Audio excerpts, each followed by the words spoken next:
Very good morning to ladies and gentlemen, and a very warm welcome to the Aadhaar workshop titled Recent Initiatives for Simplifying Aadhaar Uses.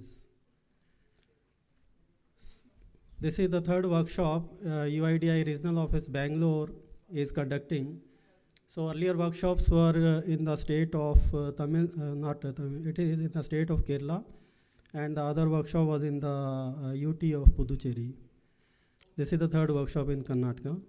Shri V. Ponuraj, Secretary, Department of Administrative Reforms, Government of Karnataka is amongst us as our Honorable Chief Guest.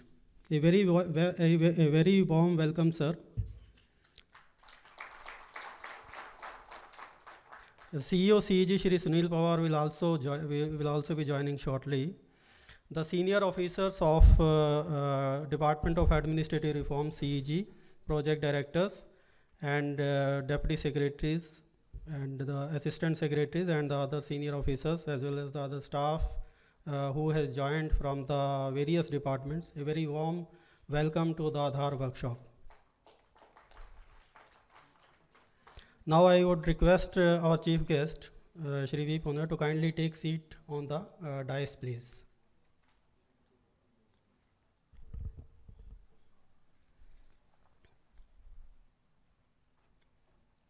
So DDGs Shri R.S. Gopalan and DDG Shri Anup Kumar sir also requested to join at the dais, please.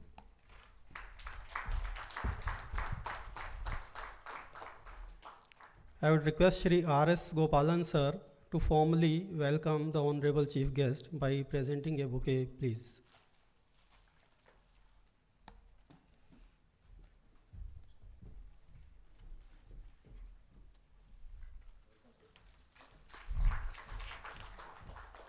I would request Shri Anup Kumar DDG to formally welcome the Honorable Chief Guest.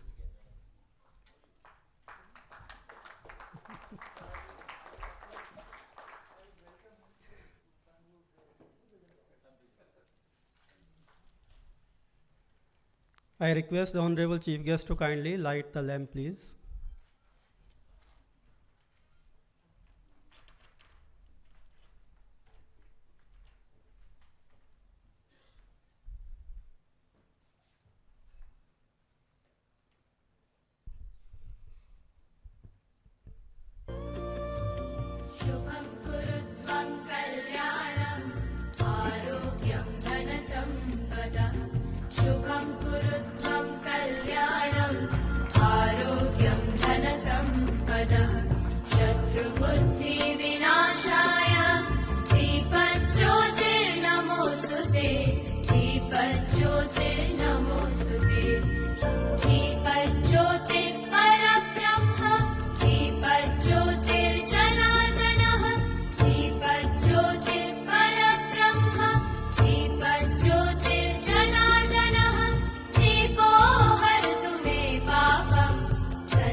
Secretary WCD, Mr. Reju, he is present among us.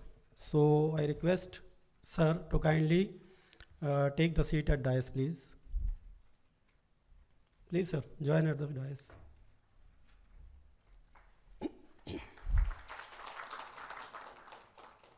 Thank you, sir. Now I will request Shri R.S. Gopalan, DDG Regional Office Bangalore, UIDAI, to kindly address the gathering, please. Good morning. Welcome to all.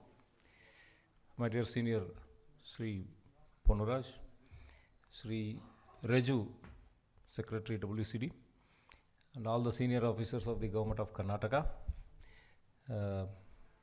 Sri Devendra Kumar from DBT Mission, and my dear friends. I am very happy to welcome you to this workshop on the recent initiatives that we have taken to simplify Aadhaar usage. Karnataka has been one of the foremost states in the usage of Aadhaar. In fact, it is the only state which has brought its own Aadhaar Act. And though I am aware that the expectations of Government of Karnataka are far more than what we can fulfill. And in that aspect, we do have a lot of debates, and I have received quite an earful from the Government of Karnataka in the past. The purpose of this workshop is to not only to introduce you to the simplified procedures that we have introduced, but basically to dispel the notions, the misconceptions about Aadhaar that's prevalent even among officers. I hope all of you have an Aadhaar, right? Is there anyone who doesn't have an Aadhaar? Thank you. Because last time this is a rhetoric question, and the last time I asked this question, one person raised his hand, and I was shocked actually. Aadhaar has become so much a part of our life. There are places where there are unexpected places where they ask you for Aadhaar.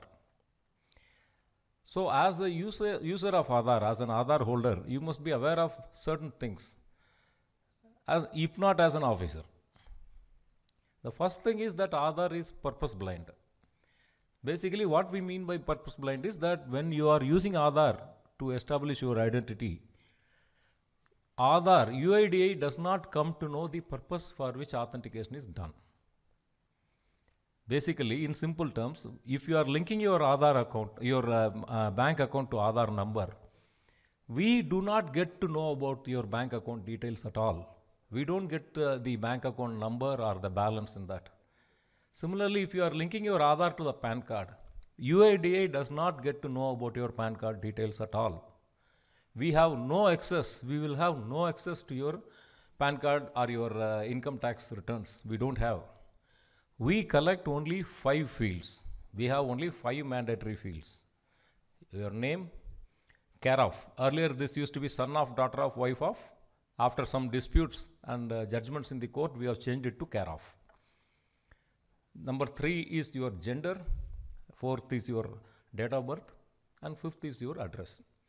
And if you are willing to share with us voluntarily, then we collect your phone number, mobile number, and email.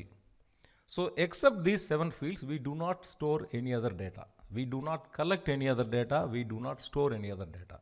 You can rest assured about that. And even these data are stored under very strict protocol. Basically, that means even if, and that's a big if, okay, even if somebody has an illegal access to our database, he cannot correlate the data that he comes across. He may get to see your name, but he cannot automatically get to see your address, because that's kept in a jumbled form which only our algorithm can retrieve, right?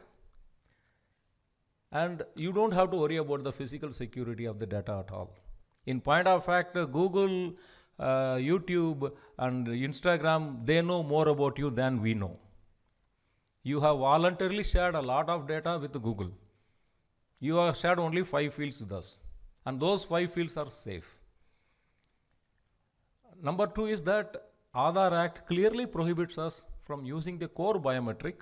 The core biometric is your fingerprints and iris. UIDAI cannot share the core biometric with any other entity for any purpose whatsoever.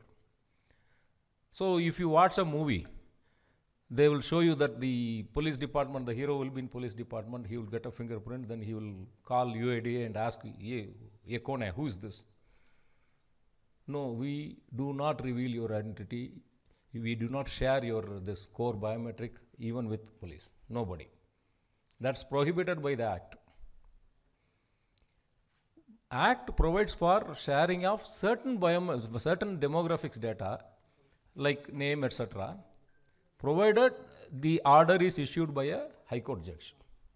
And that order can be issued only after hearing us and hearing the Aadhaar holder. Therefore, your demographics will never be shared with anyone without your consent. You can rest assured about that. Second thing is about licenses. Aadhaar data can be used only by licensees. We have two types of licenses. The most common license is what the government departments have.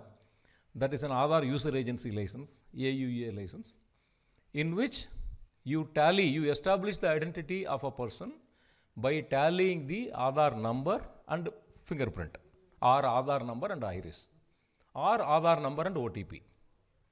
So you forward only these details to us, to our server, automated server. You forward only the given Aadhaar number and probably either OTP or fingerprint or iris. Our server will match the data. It will search only one-to-one. One-to-one means basically, if you want us to verify a fingerprint, you have to tell us the Aadhaar number of that fingerprint. If you don't tell the Aadhaar number of the fingerprint, we won't search for it. Clear? So your automated request to our automated server would be an Aadhaar number and an associated fingerprint or iris or OTP. Then our system will select only that particular Aadhaar number, take the associated fingerprint or iris, or match the OTP and tell the user, yes, it matches. No, it does not match. This is the most common license. It's a AUA license.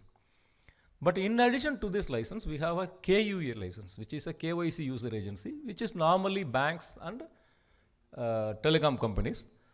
Certain government departments have also taken this license. In this license, in addition to matching, if the data matches, then we provide you the demographics. We show you the picture, we show you the name, address, and date of birth, gender. Right? So other than this, there is no sharing of data at all. So you can rest assured that your data is perfectly safe with us. We have addressed all the privacy concerns. If you don't want to reveal your identity, your Aadhaar number, which normally we do not recommend, you can go to our website, ask for a virtual ID. A virtual ID is a 16-digit ID temporarily given to you. You can use that ID plus your Aadhaar card anywhere. Therefore, I can safely assure you that your data is safe, your privacy is safe. Now, what are the recent initiatives that we have taken? After the 2018 judgment of the Supreme Court, it became necessary to introduce an amendment so that Aadhaar can be used for good governance purposes also. Earlier, when Aadhaar was introduced, the idea was that Aadhaar will be used mainly for establishing the identity of the beneficiary. Therefore, the Act also said clearly, and the Supreme Court judgment confirmed it, that Aadhaar is mandatory where the expenditure is chargeable to the Consolidated Fund of India. Through this amendment, we have introduced that the Consolidated Fund of the states are also included. So that if there is a scheme in your department where the expenditure is charged through the Consolidated Fund of the state, in your case Consolidated Fund of Karnataka, then by notification you may make Aadhaar mandatory. And that notification, we give you the format and all. Karnataka, I am very happy to share with you. Karnataka is one of the very leading states in these Aadhaar notifications. Though there are certain minor mistakes in some notifications, we will bring it to your notice.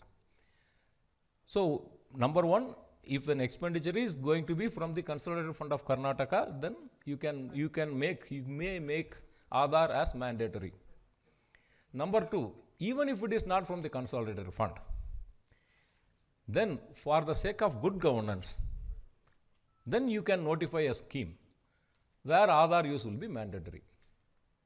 So that such notifications are called section 44B2 notifications. Karnataka has again issued very many notifications, dozens of notifications under this provision also.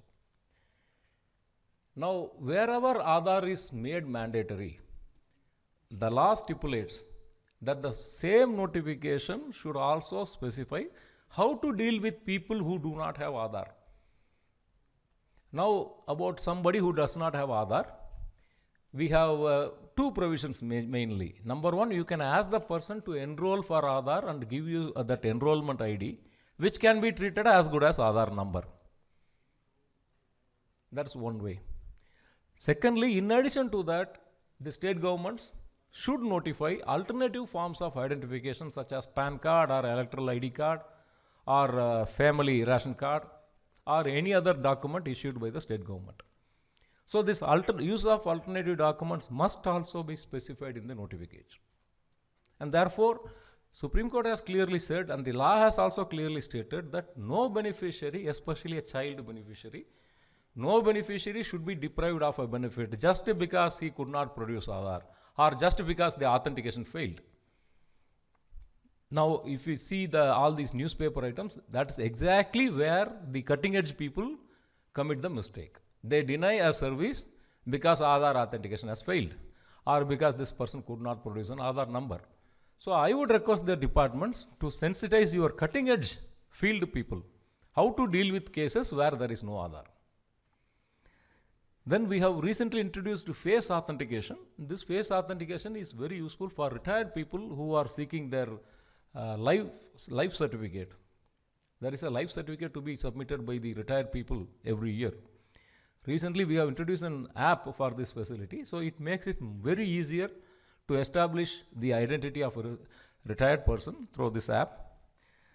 Then we have reduced the pricing, the cost of eKYC, the KUI licenses, we have reduced from rupees 20 per transaction to rupees 3 per transaction to encourage the state governments also to come over.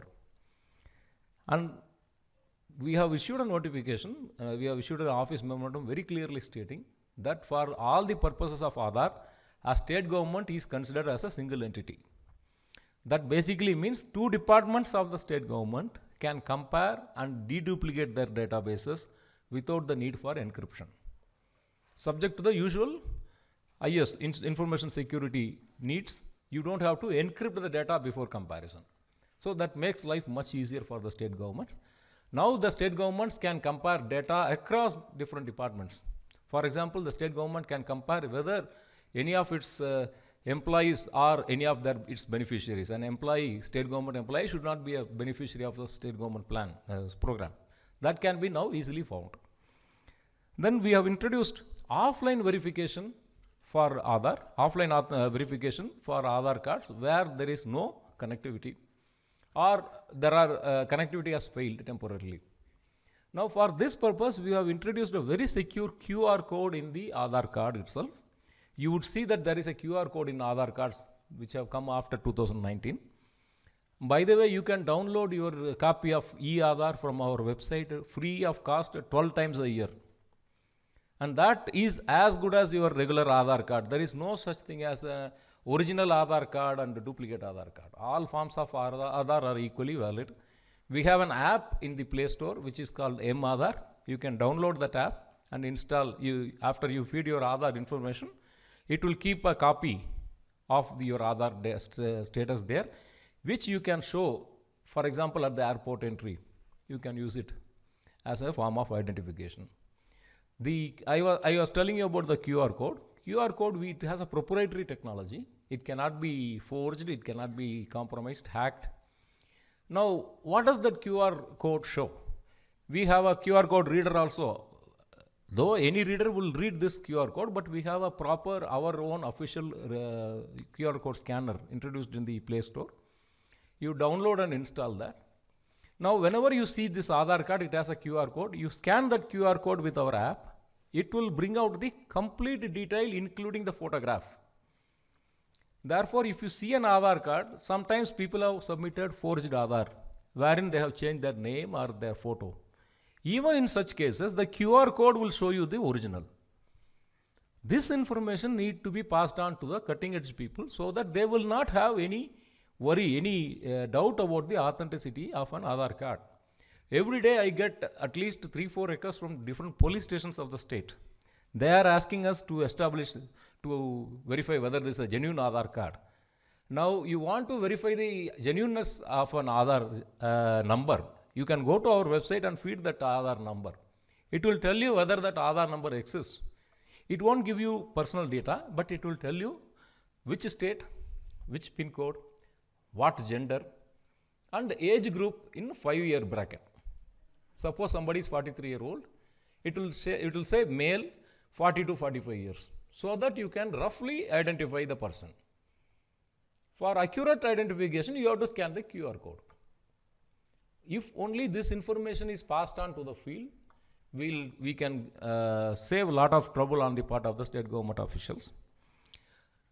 And I welcome you once again to this workshop, and my sincere thanks to Shri Ponnuraj for joining us in this momentous workshop. I'm happy at last I am finally able to host you all officially.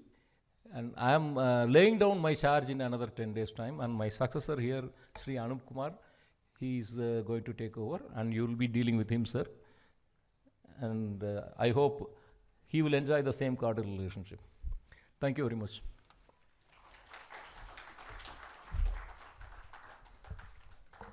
Thank you very much, sir. Thank you for giving an overview of the Aadhaar workshop. So now I would like to request Shri Anup Kumar, sir, DDG UIDAI, to kindly say a few words, please. Good morning, everyone.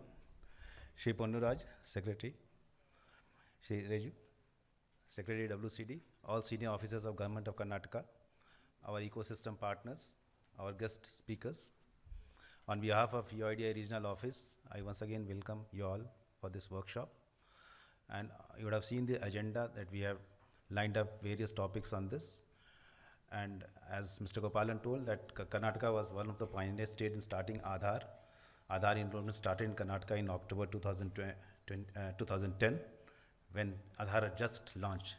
So it has been 12 years since we started Aadhaar project. And we are trying to simplify. The whole purpose of this workshop is to tell you how to simplify the uses of Aadhaar. At the same time, UIDAI has taken steps to strengthening the Aadhaar ecosystem also. So we have lined up one session on that topic also, a recent initiative to strengthen the Aadhaar ecosystem. I once again welcome all our guest speakers. Some of the guest speakers are subject matter experts. They'll be joining online also. So I request all the participants to take full advantage of their presence, and you can clarify all your doubts. Once again, I welcome you all, and I wish all the success for this workshop. Thank you. Thank you very much, sir. I would like to request Secretary WCD to kindly. Okay. So I would like to request Secretary Department of Administrative Reforms, our Honorable Chief Guest, to kindly address the gathering, please.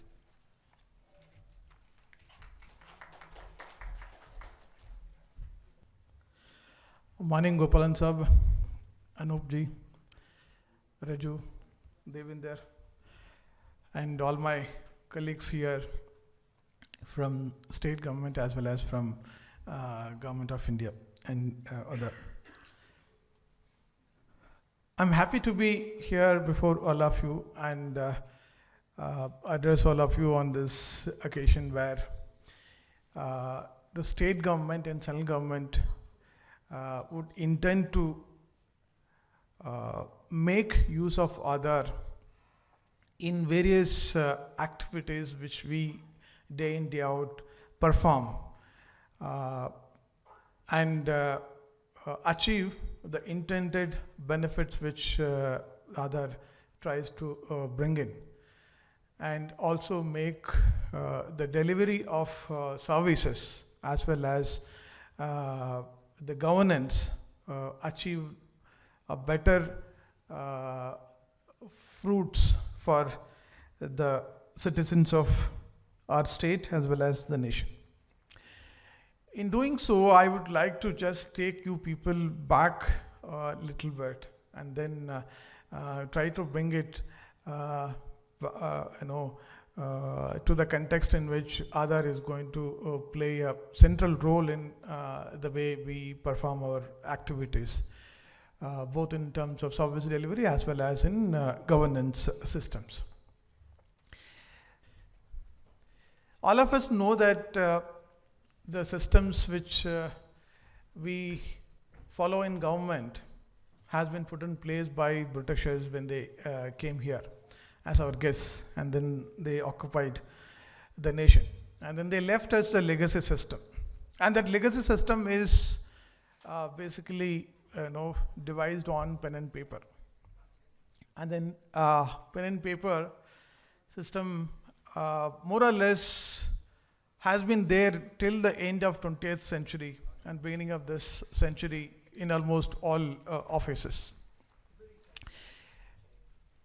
I don't know how many of you have read a book called The Trial, which I'm fond of saying in every place, written by one Mr. Franz Kafka.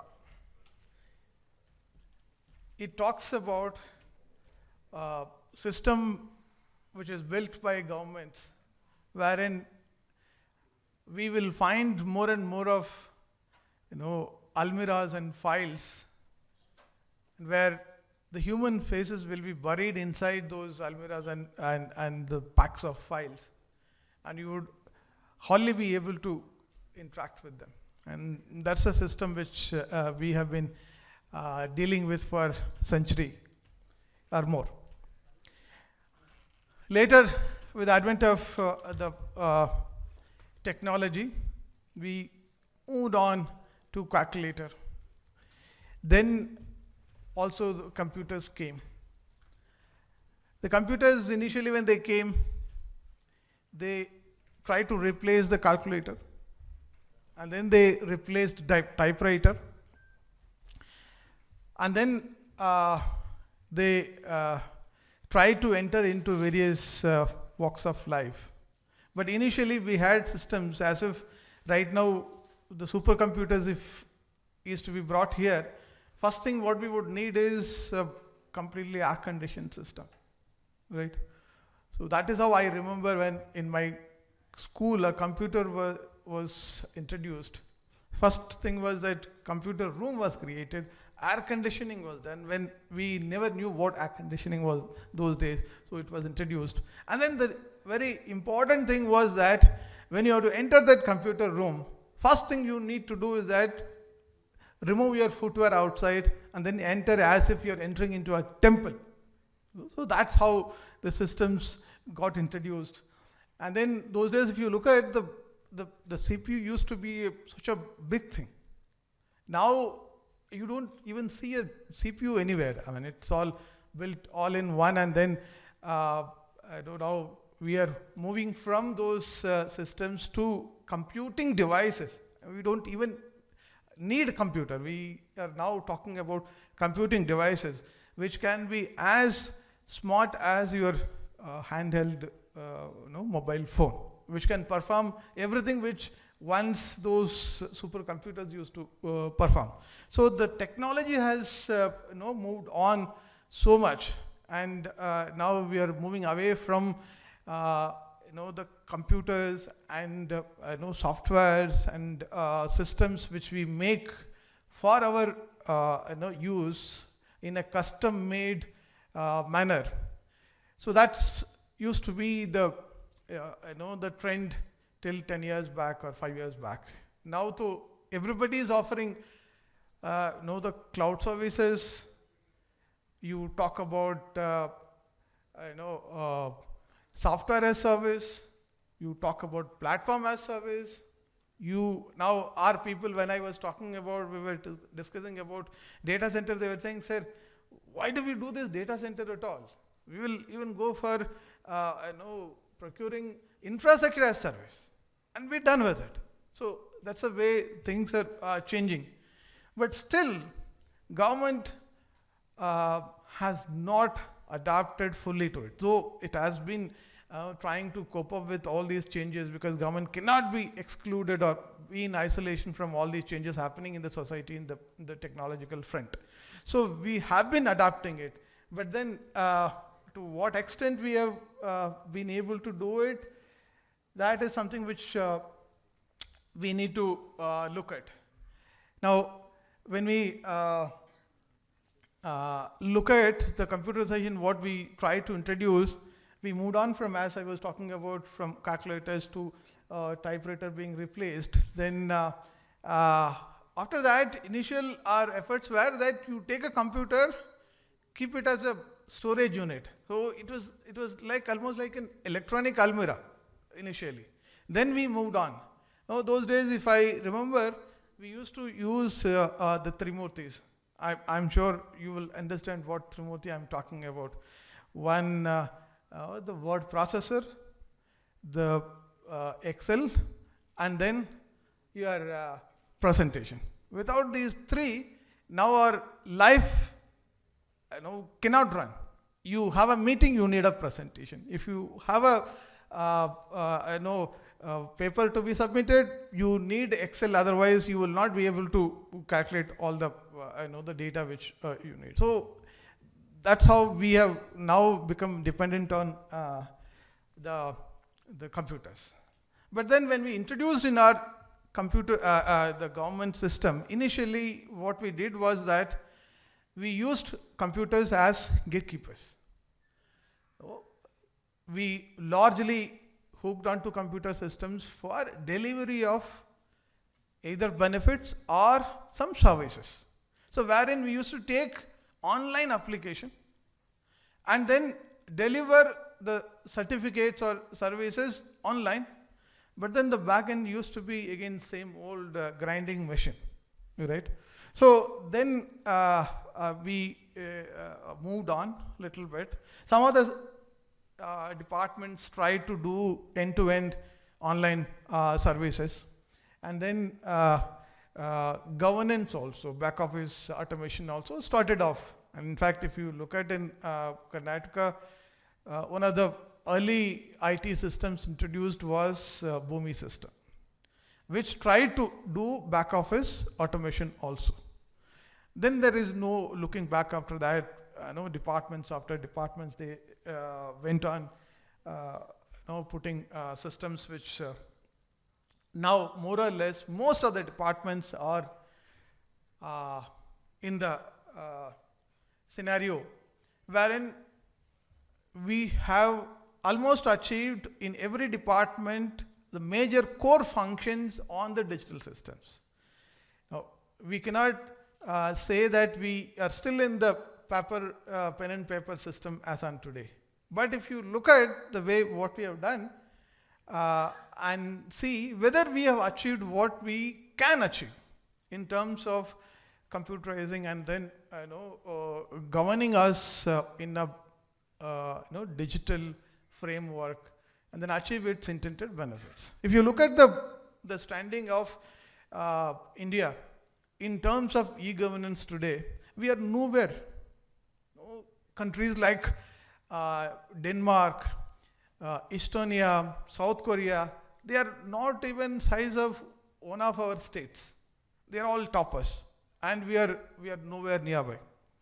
In fact, if you look at even the categories, this is a survey done by UN, right? They have published this, and we are not even in the high achievers, in spite of all the efforts we have taken so far.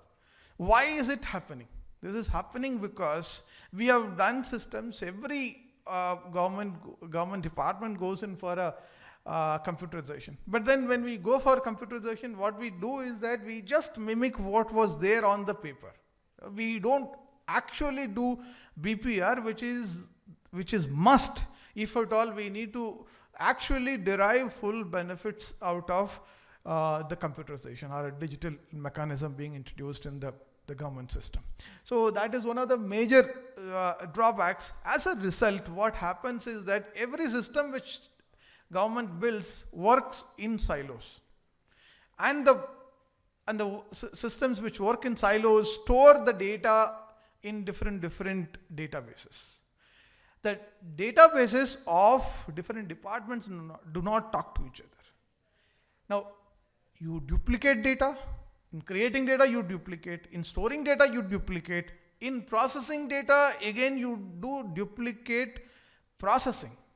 Still, if you have to process a request, every department will need the data or the documents from different departments. Now, in spite of end-to-end IT systems which we have built, we still will need every system asking for a document of a different department to be produced by the citizen by running around those 3-4 departments, get a paper certificate from those departments and scan it, upload it into this end-to-end IT system, which basically defeats 50% of the purpose of end-to-end digitization of the government process. And so this has been happening because we have been going in silos. So as a result, what happens is that the synergy which we can achieve using these IT systems has not been happening to the level what we intend to happen. So this can actually be set right, and we can achieve synergy only if we move in for a data-driven approach, in which the systems will have to talk to each other, the databases will have to talk to each other, the decision making will have to be data-driven, objective decision making. To the extent possible, we need to pull the data, make the systems eliminate all the redundancies and try to reduce manual interface so that we would be able to take quicker decisions, deliver services, or implement decisions in a faster way without any hassles or without dependencies. And that would mean that we convert all our isolated IT systems into decision support systems. Now, if decision support systems will have to happen, the basic thing will have to be databases will have to be connected. Now, if databases will have to be connected, yesterday we were discussing about ease of doing business and ease of living in the industries department. Then one of the department has created databases. Its own 2 different programs do not talk to each other. So now we are talking about databases of all departments across the government to talk to each other. And we are also now talking about Government of India to connect to state government also. So this completely requires a paradigm change in mindset, change in the system's architecture, and then ensure that the data flows across the system so that we would be able to convert our systems into smart systems. About 5 days back, I spoke to one of the departments and was asking for a data for Bangalore, so that we would be able to do a pilot and see whether we can deliver a smart solution. The department head said, "Can I share the data with you?" I said, "Why not? I mean, I'm a government department, why you will not share?" Said, "I have Aadhaar data also with me." I said, "Yeah, still you can share because I'm also holding Section 7 notification. So you can share this some data." Right, sir, we will check and come back to you, sir. So this is the way the systems are being built now. This is the way systems are being handled. So now what essentially we should be looking at is move away from this ICT systems being built by different departments to data-driven approach, and then making decisions on evidence-based approach, wherein every decision will be based on the data held by the data owners, which can be various departments. And then finally to convert our systems from being software focused to data centric systems, so that we would be able to make use of the systems better. Now, how do we go about it? In India, we cannot go for greenfield approach because most of the departments have already computerized. So we need to leverage the existing databases and then interconnect them, and then ensure that seamless data flow happens between the systems, and then move towards creating sectoral softwares, sectoral databases, and then finally achieve a kind of common database or one government, one database kind of approach. And if that is not possible, probably you create a federated databases. So that would be the approach which we probably will have to take. Now that needs a lot of changes in the laws which we have, the systems we have built, administrative procedures what we have adapted, all will require a lot of changes so that we move towards that. Because ultimately, using all this, what we would be looking at is that you deliver services to the citizens in an efficient way, or you govern the system,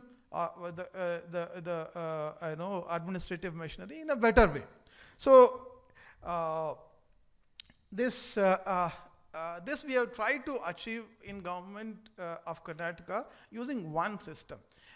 One of my colleagues will be talking about it in detail, but I would just touch upon it. We have tried to build a system called as Kutumba, right? Which will bring us back to this, the seminar's focus. Otherwise I was actually traveling around this e-governance systems and transition, which is not directly related to this, conference. But then, now if you look at the way we deliver our services or govern ourselves, this will be the kind of challenges we will every day face. These challenges are there for citizens who access our services, who actually find it very tough to access our services, and also for us to deliver these services. Now, any time when we have to make a citizen access our services, we say that you fill in a form. That filling in the form, kind of complicated way we will be putting up. Along with that, we will also ask some 4 or 5 certificates to be attached. Now, to get those 4 or 5 certificates, he again will have to go to 4 or 5 departments, then come back and then attach. Now, after taking those certificates, what we do is that in the department again ask our people to verify the authenticity of the document. Gopalan sir was talking about the police department asking for the Aadhaar card, which is somewhere, the copy of the Aadhaar card. Every department asks for copy of the Aadhaar card. I don't know what they will do with the copy of the Aadhaar card. So they all take it, keep it with them. And then finally, they have no means of checking, or they would not make effort to check that. In case if they have received it, they actually ordinarily should not be receiving the copy of that Aadhaar card. They can just ask for a Aadhaar number, and then they can use it and consume it in the system, either by going in for eKYC or demo auth, whatever system. But then our people still use, have the habit of asking for copy of the Aadhaar card, whether it is police department or any other service delivery department, they still have that habit. So once those documents are provided, we try to verify. It takes months together. Finally, we deliver the services when the citizen finally is fed up of government. And then he says, long back, he says that your service, now it is time, but I don't know whether it will be of use or not. So that is when we will be ready to deliver the service. Long back, I was collector in Udupi. I was trying to see how our service delivery is happening and what is the expectation from people and what is that we are trying to do. So I, myself, and then my staff, we started asking when the people used to come to our office, so okay, you have come to me. Now, what do you think will be a reasonable time for me to take before I give result for your request? And then we also looked at what is the time we take to deliver in most cases.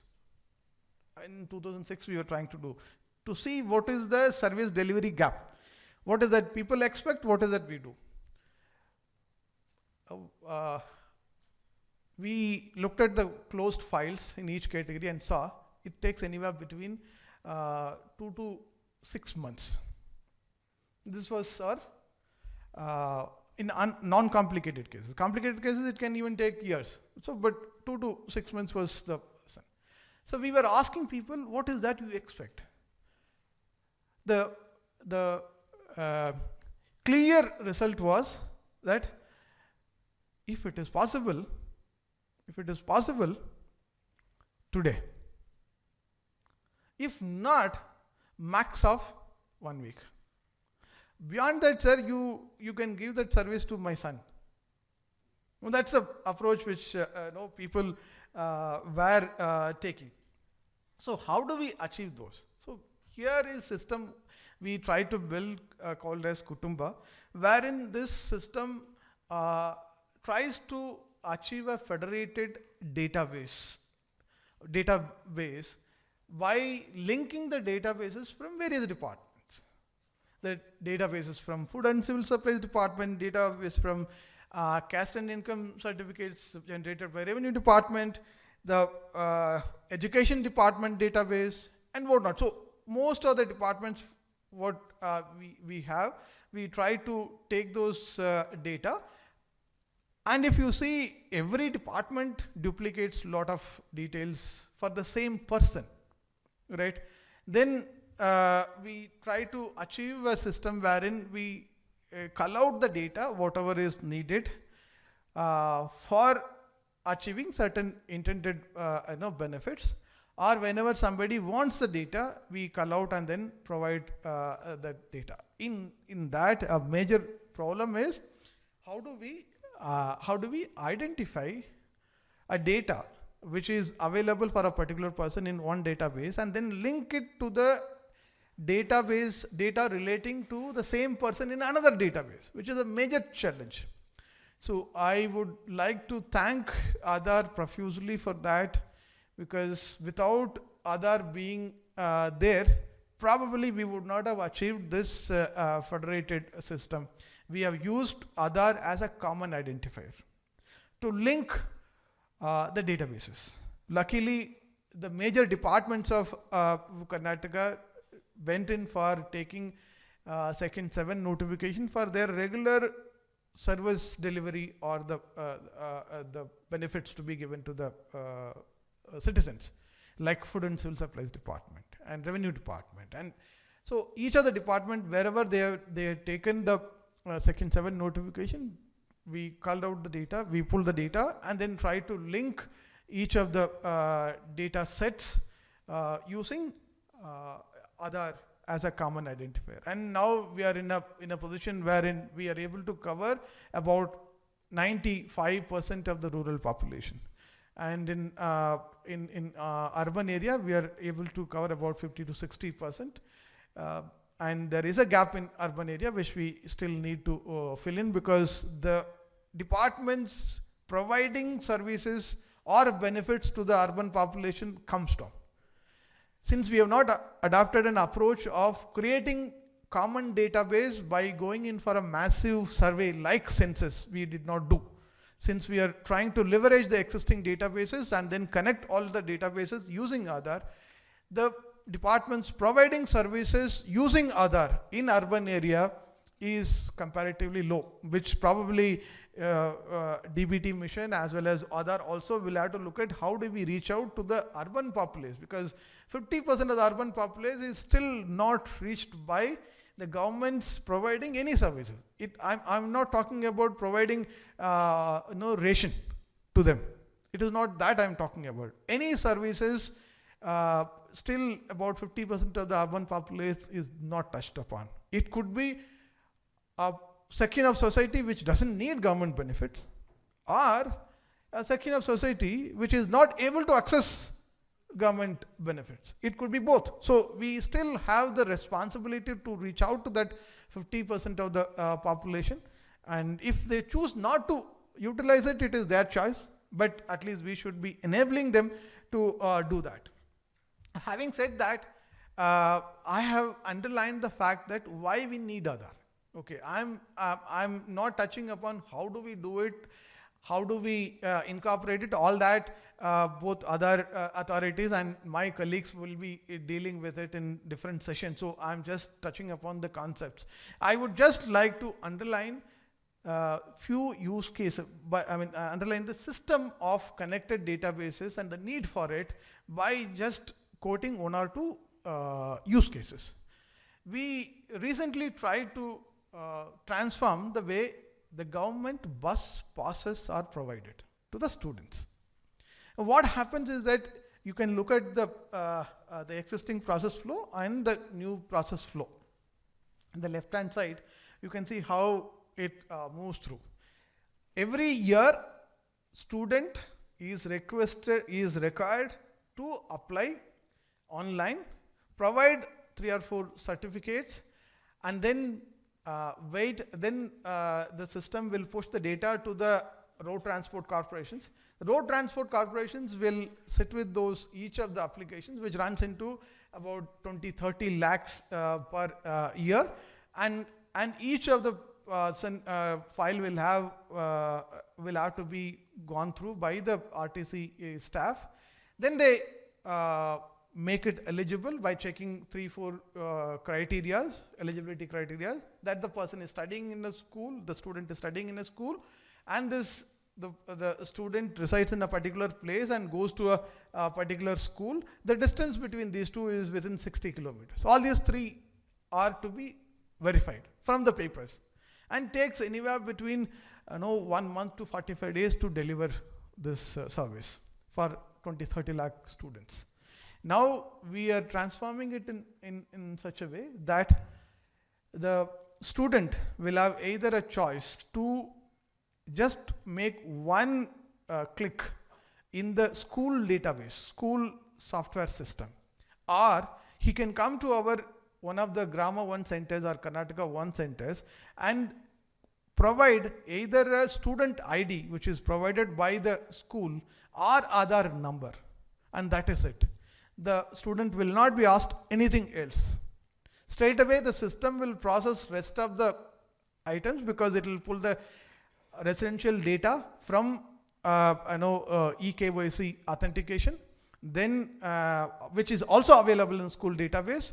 Then the school details, whether the student is studying in the school, that will be pulled from the school database, and then it will supply the data to GIS system, which will calculate the distance between the home and the school, and system will say whether the student is eligible for the pass or not. If the student is eligible, next 1 minute the student is informed, please pay this minimum pass fee. There itself the student can pay, and then the pass is generated and given.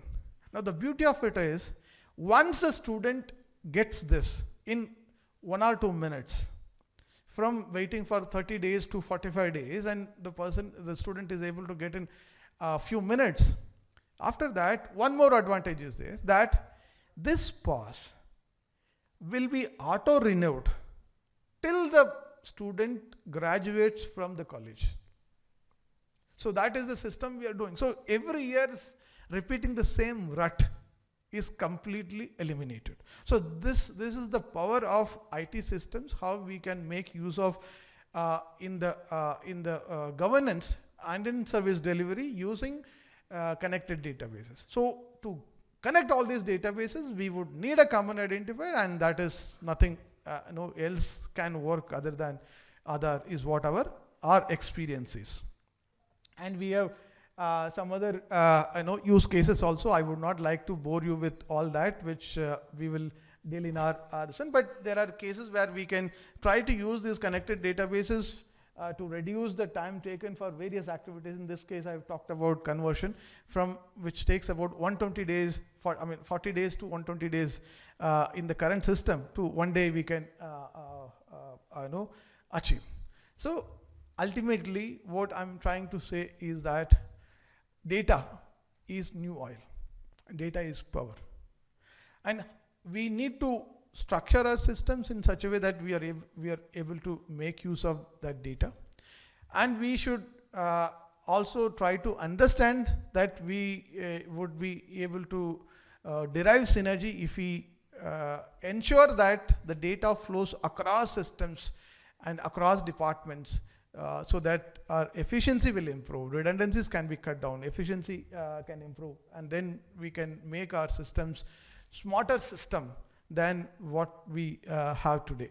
So I'm sure that function will be performed for connecting these databases by Aadhaar as a common identifier, and I'm sure this workshop will help us in achieving that. So I wish this workshop becomes successful and then makes all of us understand better in utilizing the services of Aadhaar. Before I conclude my speech, I would also request the Aadhaar authorities and also Devender here that there are certain requests from state government. Gopalan sir has already talked about we are being we bombarding central government and Aadhaar. I would like to assure him that that is all in a positive way, right? Because there is a proverb in Tamil which says that the tree which bears fruit, okay, more fruits, will be hit with more stones, right? So that is the effort which is happening with the government, that since the government is able to derive benefits, so we want more to be delivered. So in that context, I would like to flag one or two issues. That section 7 notification, we are having a perfect coordination with regional authorities of Aadhaar, and we are able to provide section 7 notification for all of our departments. And in fact, we have created Aadhaar as a service wherein we actually provide a software system in which all the responsibilities of storing, capturing the Aadhaar, storing it, eKYC, and then HSM vault, reference token to be generated, all that is performed by e-governance department. The other departments, they only build their regular IT systems. So that way we have tried to do, we are able to make use of it. So, and also for all departments, section 7 notification is being issued by e-governance department. So it's all going in a better way. So section 7 notification for us is not an issue with the recent relaxations being provided by other authorities. I mean, it's helping us in a big way. We are able to do it. But section 44B2 takes a lot of time.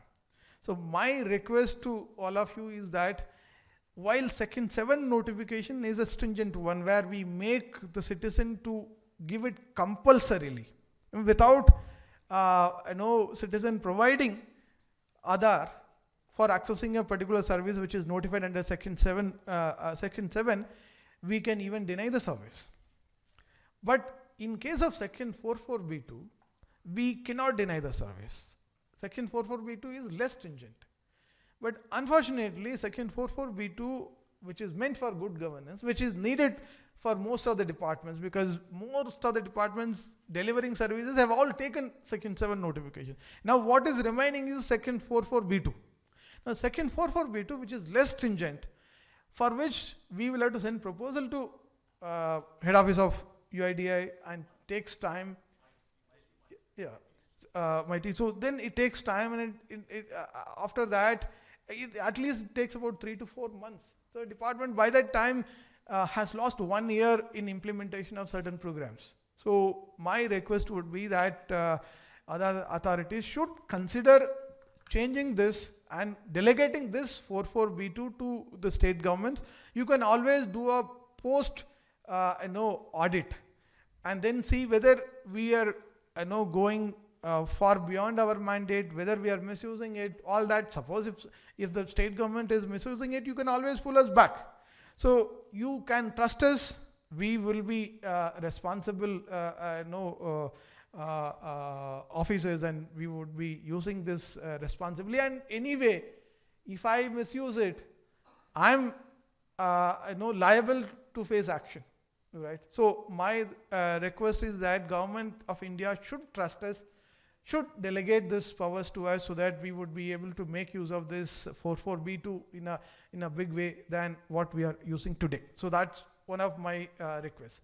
The second request is that the change in mindset of departments sharing the data and achieving the synergy we are trying to bring in state governments.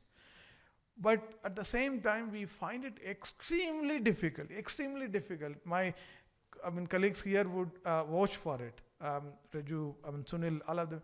If we have to get data, Anfuno also has the experience of asking for departments, eShram, and there's an oil companies and so many, there's a health department.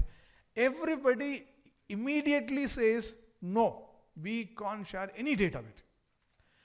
Because you are talking about transforming the government and trying to build better systems for the citizens.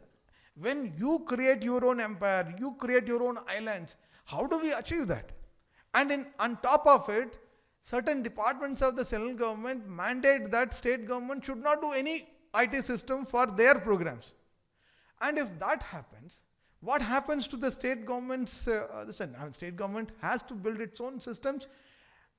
If not duplication, at least it has to get complemented, and we need to have the data. State government is ultimately responsible for the citizens, for delivering services and for governance. And if the state government is not able to get the data, you don't allow us to build a IT system for the major central sector programs, which is agreeable. We have no dispute about that. But then if you don't allow us to build an IT system, please share the data with us so that we would be able to make use of that data and then further improvise and deliver better services to our citizens. So these are my major asks from the central government. I request and I would like to demand also as a right. Thank you.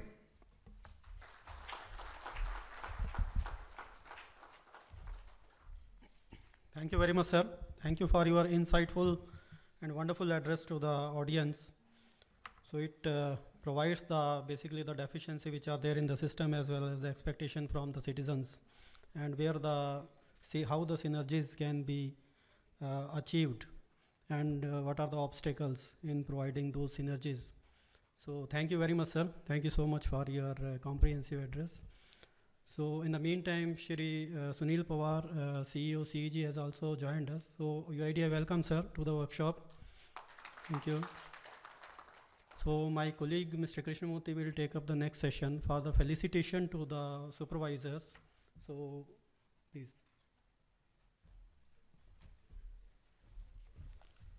Thank you very much, sir. Good morning, all of you, to Honorable Chief Guest, as well as all the senior officers and other participants assembled here. As sir told, there's a word, he used the word synergy. So this wouldn't have been possible, like achieving these things when two agencies are involved. This wouldn't have been possible without the active cooperation of the other enrollment centers, where the operators have put in their maximum effort to achieve this one. So it is our duty bound, we are duty bound to honor them. So now I request various registrars and enrollment agencies, we have handpicked the best performers cutting across Karnataka. Now I call upon the chief guest to honor the best operator from CEG. This is a teamwork, so with the help of the team and also the various government departments, we were able to achieve this one. And I can call them, the operators are also the backbone for achieving this one. Part of this one is credit goes to them. So we are duty bound to honor them. I take this opportunity to honor this one and request the chief guest to hand over the certificate of appreciation. Mr. Mallikarjun Biradar, Center for E-Governance, Government of Karnataka. So give him a big round of applause. So it will be a motivating factor for other future operators also.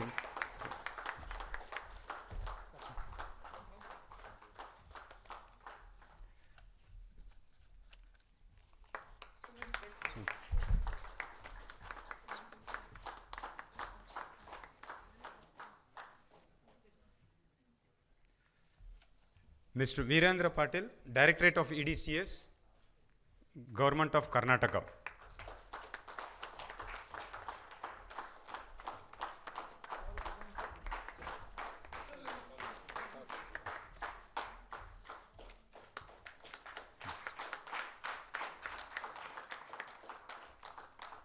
Ms. Mamata, UIDAI, Aadhaar Seva Kendra.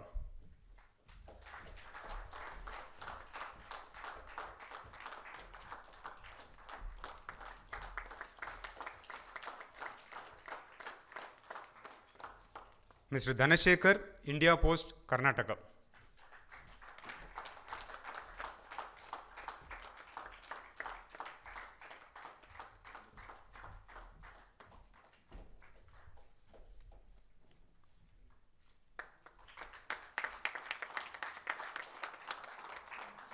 Mr. Paigambar Jainapur, BSNL, Karnataka Circle. So on behalf of this thing, can take.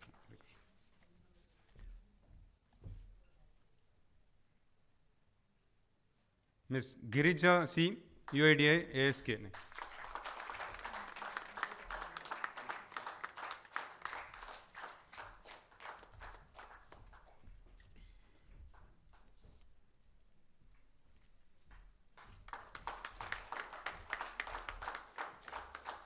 Thank you, sir.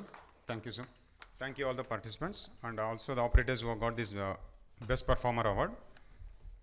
Now moving on to the next session. Sir. We would like to felicitate our Honorable Chief Guest, Sri Ponaraj Sir, IAS, small memento.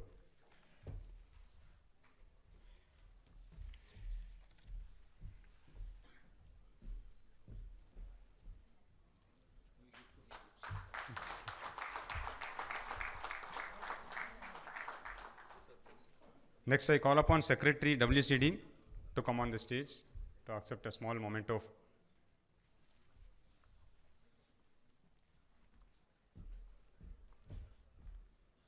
I request Director EDCS to come on to the stage.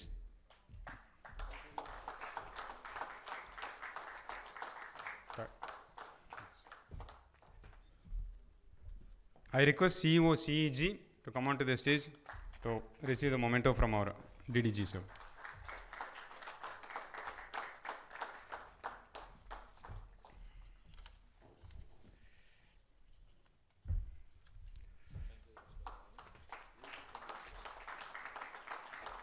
Thank you very much, sir.